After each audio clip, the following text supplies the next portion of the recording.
আজকে আলু দিয়ে মাছ বোনা করব। এটা কি মাছ বলতে হবে, আজকে কি মাছ বোনা করব সেটা জানাতে হবে। হ্যালো প্রিয়, আসসালামু আলাইকুম, কেমন আছেন আপনারা সবাই? আলহামদুলিল্লাহ আমি ভালো আছি। প্রথমে আজকে পেঁয়াজটা ভেজে নিচ্ছি। পেঁয়াজটাকে ভেজে তারপর বাটার মতো মশলাগুলো দিয়ে দেবো। পেঁয়াজটা একটু ভাজা হয়ে গেছে, এখন আমি আদা রসুন দিয়ে দিব। এখানে আদা রসুন দিয়ে দিলাম। আদা রসুনটা এখন পেঁয়াজের সাথে ভালোভাবে ভেজে নেব। আর সাথে দিয়ে দিলাম স্বাদ মতো লবণ।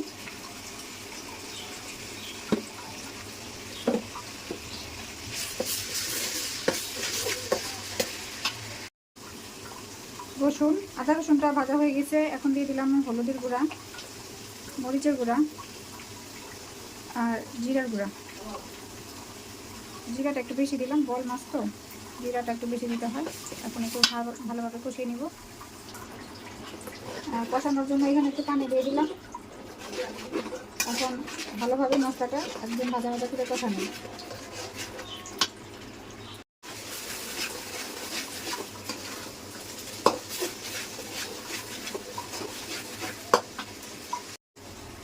মশলা কষানো হয়ে গেছে, এখন আমি আলুগুলা দিয়ে দিব। আলু কেটে রাখছিলাম।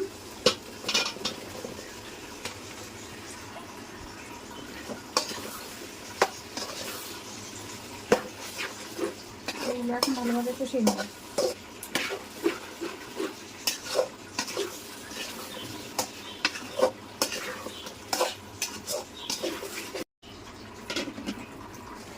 আলুটা কষানো হয়ে গেছে, পানি দিয়ে দিলাম, ঝোল দিয়ে দিলাম।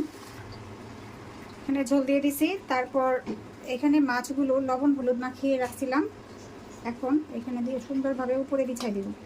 মাছগুলো আমি আজকে কষাইনি, আজকে এইভাবে রান্না করবো। আমাদের বাসায় আগে আমার দাদি রান্না করতো, আমার মা রান্না করতো না ভেজে। তারপর এখন উপর দিয়ে টমেটোগুলো বিছাই দিব। আজকে কিন্তু টমেটো কষাইনি আমি, আস্তে আস্তে থাকবে টমেটোটা, এই জন্য টমেটোগুলো আজকে আমি না কষিয়ে উপরে উপরে বিছাই দিব।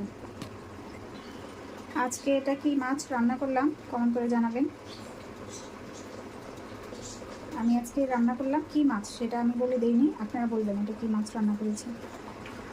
তরকারি হয়ে গেছে, কাঁচামরিচ উপরে দিয়ে দিয়েছি, এখন ধনেপাতা দিয়ে নামাই নিব।